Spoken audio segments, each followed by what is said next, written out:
revolution!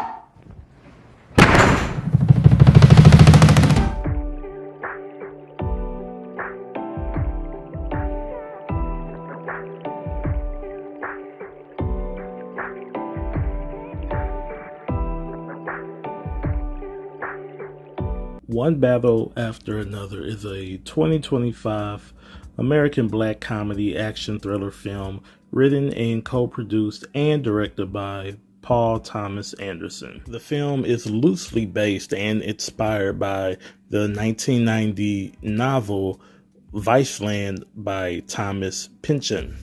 The film stars Leonardo DiCaprio, Sean Penn, Benicio del Toro, Regina Hall, Teyana Taylor, and Chase Infiniti. The movie follows an ex-revolutionary who is forced back into his former lifestyle when he and his daughter are pursued by a corrupt military officer. Now, I didn't get a chance to see this in theaters, but I wanted to make sure that I got a chance to watch it and review it, especially with award season around the corner. I wanted to see what all the hype was surrounding this film, and after watching it, I don't get it. I was really disappointed in the film after watching it, especially going into it with Paul Thomas Anderson as a writer, producer, with the all-star ensemble cast that they assembled, and from the initial trailers from watching it, but the film is very misleading, especially from watching the trailers. Going into the film, I thought it was a type of film where the sins of the father have returned type of film, but after the first 10 minutes of watching the movie, that's when I realized One Battle After Another should have been called Message the Movie. At the film's core, this movie is centered around a father's desperation to protect his daughter from his own radical past and by an enemy that is driven by hate, and also how the consequences of the past choices are passed down, affecting new generations. But that doesn't happen until the halfway point of the film. Before any of that occurs, we are introduced to the revolutionary group known as the French 47. We get introduced to some cringe-worthy extremist moments, a wet dream sex fantasy, and a glimpse of what they think the revolution will not be televised looks like in about the first 30 to 45 minutes of the film. About an hour into the film, the movie finds its footing with Colonel Lockjaw, who is portrayed by Sean Penn, who is on the hunt for Bob and Willa, who is portrayed by Leonardo DiCaprio, and Chase Infiniti. And during this part of the film, this is where the tension builds and it turns into a really good thriller and kind of a race against time, because we see Bob's character, portrayed by DiCaprio, who is not in the best condition and hasn't been keeping up and being as sharp as he was compared to his younger self.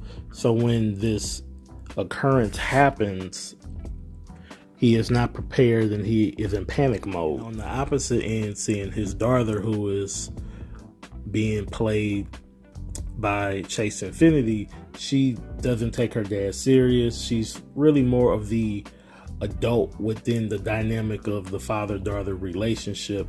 But when everything hits the fan, you see that how she is in her survival mode as well. And as the film is progressing, we are also introduced to Sergio St. Carlos, who is played by Benicio del Toro. Del Toro is Willa's karate teacher, a leader of an undocumented community, and an ally to the French 47. He's probably the best part of the film and my favorite character. Del Toro and DiCaprio are fun to watch together on screen, and they play well off of each other.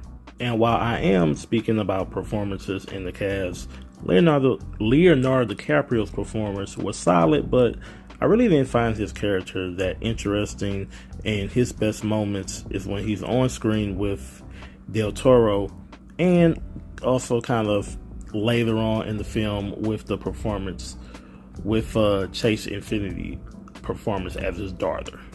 I liked Regina Hall's performance. She played one of the former members who was a part of the resistance group as well. I just kind of wish she had a little bit more screen time within the film. Teyana Taylor's character of Perfidia Beverly Hills was insufferable in the first act.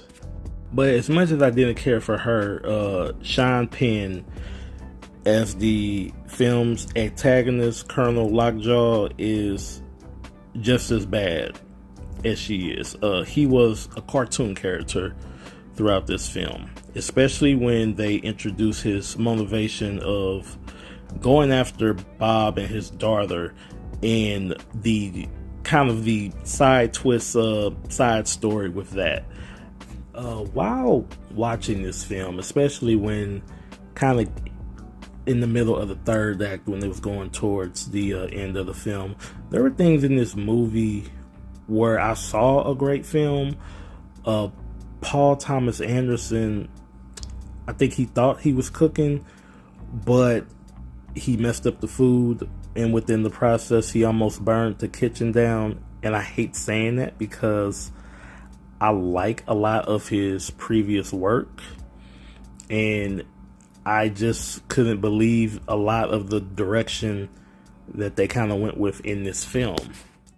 But with the background setting of this film and a lot of the film's additional themes, holds this movie back from reaching its full potential, I believe, because at its core, this is really a father-daughter film, and about the past coming back to haunt you and the ramifications behind it, but was brought down by too many messages in this film. And it's unfortunate because with Anderson at the helm, mixed with the great cast and the great cinematography that I thought was throughout the film, it just wasn't enough to save this movie.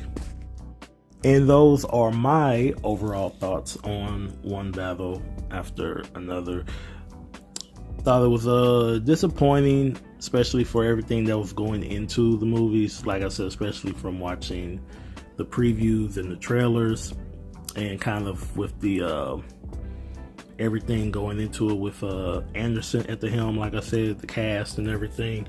But let me know how you guys felt about this movie. If you liked it, disliked it. Let me know in the comment section, and let me know how you guys feel about it. And now, if you made it to the end of this video, thank you for listening to my content. And if this is your first time coming to the channel, I hope you guys enjoyed this review. And I do have other reviews on the channel, upcoming reviews for the upcoming year, and not just with movies, but with television shows. And on the channel, we'll also bring you the most up-to-date news within the film industry when it comes to movies, television, casting, things of that nature. So if you have not subscribed, hit that subscribe button, hit the like button, so you can stay informed and keep up to date with everything. Once again, thank you for tuning in to AR Movie Memos, and I will see you guys on the next review.